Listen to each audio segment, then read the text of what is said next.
Salut à toi citoyen, c'est Vesti Steven, bienvenue sur la chaîne du citoyen prévoyant. Aujourd'hui on va parler du véhicule d'évacuation. Donc pourquoi évacuer son domicile? C'est dans le cas tout simplement où un incendie menace votre maison, une digue menace de céder, ça peut être une fissure dans un réacteur nucléaire, un accident industriel, peu importe. Si les autorités vous demandent de quitter votre domicile au plus vite, il va falloir évacuer. Donc partir du point A, votre domicile, qui est une zone de danger, à un point B, une zone de sûreté. Ça peut être une maison de campagne, une BAD, chez de la famille, peu importe. Lorsque vous devez évacuer, vous allez la plupart du temps le faire avec votre propre véhicule, lorsque la situation le permet. Or, la plupart d'entre nous ont des véhicules adaptés à notre mode de vie, genre type citadine ou berline tout simplement. Ce sont des véhicules avec des capacités d'emport très réduites. Donc une fois que vous avez mis votre femme, vos enfants, voire le chien et le canard, il n'y a plus de place. À la rigueur, un petit sac ou deux, et c'est fini. La plupart des survivalistes pensent à augmenter la capacité de leur emport. Comment? En mettant une galerie de toit, ou alors en y attachant une remorque ou une caravane à leur véhicule. À mon sens, si vous êtes dans une situation où, par exemple, un volcan risque de rentrer en éruption, où vous devez évacuer la zone, je pense à nos amis qui vivent dans les dômes, avoir une galerie de toit et une remorque, si vous devez partir très vite, c'est pas possible. Parce que ce type d'aménagement vous oblige à rouler à une certaine vitesse. Pareil, si vous avez un camping-car, ce sont des véhicules qui ont eu la carrosserie redimensionnée, avec une plus grosse prise au vent. En plus de ça, c'est pas très pratique lorsque vous devez passer dans des petites ruelles. C'est pas très adapté. Et en plus de ça, ce sont des véhicules qui coûtent cher. Un 4x4, pareil, ça coûte cher. Et en plus de ça, ce sont des véhicules qui ont de grosses consommations de carburant. Donc pour moi, à mon sens, un véhicule d'évacuation le plus adapté à mon mode de vie, ce serait plus un utilitaire. Type Renault Trafic, Renault Boxster, Kangoo, peu importe. Le fait d'avoir un van, ça peut être intéressant parce qu'on aura une plus grosse capacité d'emport, mais en plus de ça, ce van, on va pouvoir l'aménager, le transformer en camping-car. Un camping-car discret. Parce que, contrairement à un camping-car classique, lorsque vous êtes dans votre camping-car, ça attire l'œil. Beaucoup de personnes se mettent à braquer des camping-caristes parce qu'ils se disent qu'il y a de l'argent dedans, vu que ça coûte très cher, et que les gens emmènent avec eux des biens précieux, téléphones, iPad, des bijoux et de l'argent liquide lorsqu'ils font des voyages.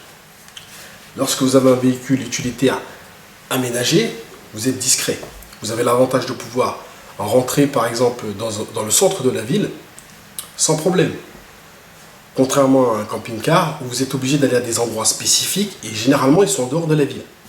Vous pouvez, dans la plupart des cas, en fonction du véhicule que vous allez choisir, pouvoir accéder au souterrain, type parking Vinci, si vous préférez passer la nuit à un endroit sécurisé.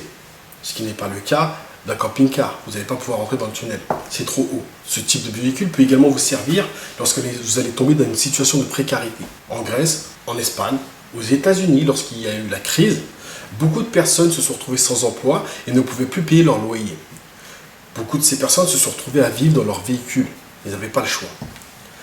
Vous imaginez, vous, vivre avec votre famille, si vous avez 2 enfants, dans une Clio, dans une Twingo, ou que sais-je, ça ne va pas être évident. Or que, si vous aménagez un fourgon, un van, un camion, ça peut vous donner une solution pour rebondir. Évidemment, cette situation n'est pas la meilleure, mais ça peut vous permettre de rebondir, parce que vous n'aurez qu'à payer juste l'assurance et le carburant, voire quelques petits soucis de mécanique lorsque ça va arriver. Mais vous n'aurez pas à payer tout ce qui est loyer, taxes d'habitation, taxes foncières, taxes de copropriété, etc. Parce que ce van, vous allez pouvoir le rendre plus ou moins autonome. Vous allez pouvoir installer par exemple un panneau solaire sur le toit pour pouvoir alimenter un mini-frigo, un four à micro-ondes ou tout simplement un chauffage à l'intérieur que vous allez installer pour pouvoir chauffer l'habitacle.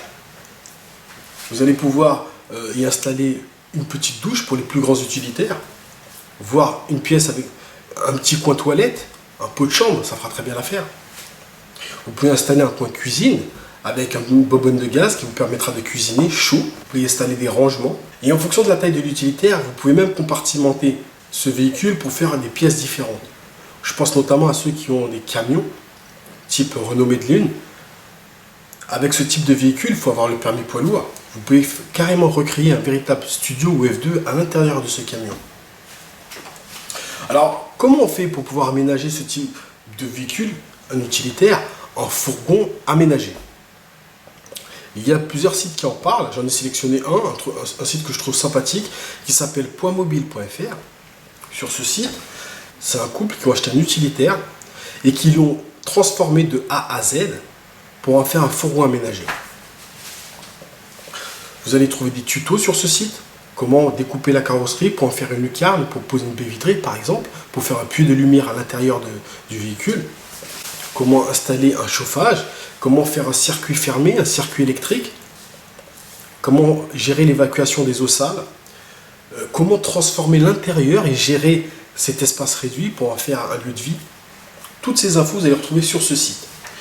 Je vais vous laisser également dans le descriptif de la vidéo des liens de forums où il y a des personnes qui ont fait de jolies choses avec leur utilitaire qu'ils avaient acheté une misère et qu'ils ont transformé en camping-car. La plupart d'entre eux sont séduits, ils s'en servent le week-end pour partir en vacances à moindre frais. Je ne vous dis pas qu'il faut investir dans un véhicule pour vous ruiner, histoire de dire j'ai un véhicule d'évacuation.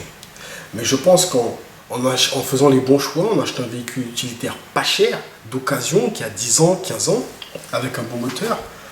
On peut l'aménager petit à petit et étaler les frais dans le temps pour s'en faire un véhicule d'évacuation qui peut nous servir le cas échéant le week-end ou lorsqu'on a un déménagement à faire. Donc voilà, pour moi, à mon sens, l'utilitaire qu'on va aménager en fourgon aménagé, camion aménagé, van aménagé, peut nous servir de véhicule d'évacuation et à moindre coût.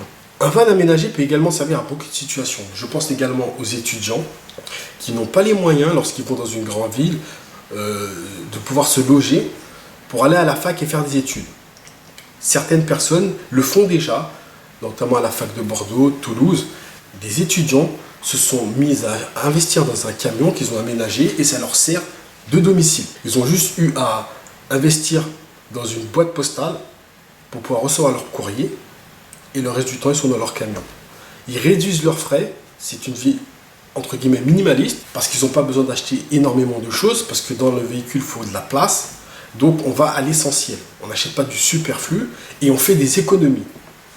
Pareil, quand je vous parlais tout à l'heure que si on se retrouve dans une situation de précarité, une perte d'emploi par exemple, si on trouve un emploi à Marseille et qu'on vit à Bordeaux, eh ben la distance ne nous fait plus peur. Parce que si on a une mission d'intérim qui va durer 3 mois, à Lyon, à Grenoble, peu importe, ben on fait les 300 km ou les 500 km qui nous séparent, on va travailler. Et on a un domicile sur place puisque c'est notre véhicule. On fait notre mission. Plus tard, on a une autre mission de 2 mois à Pétaouchnok. On peut le faire. On peut accepter la mission. Et pendant cette période, vous allez faire des économies. Voilà, c'est tout. J'espère que cette vidéo vous a plu. Je vous dis à très bientôt pour une nouvelle vidéo. Ciao.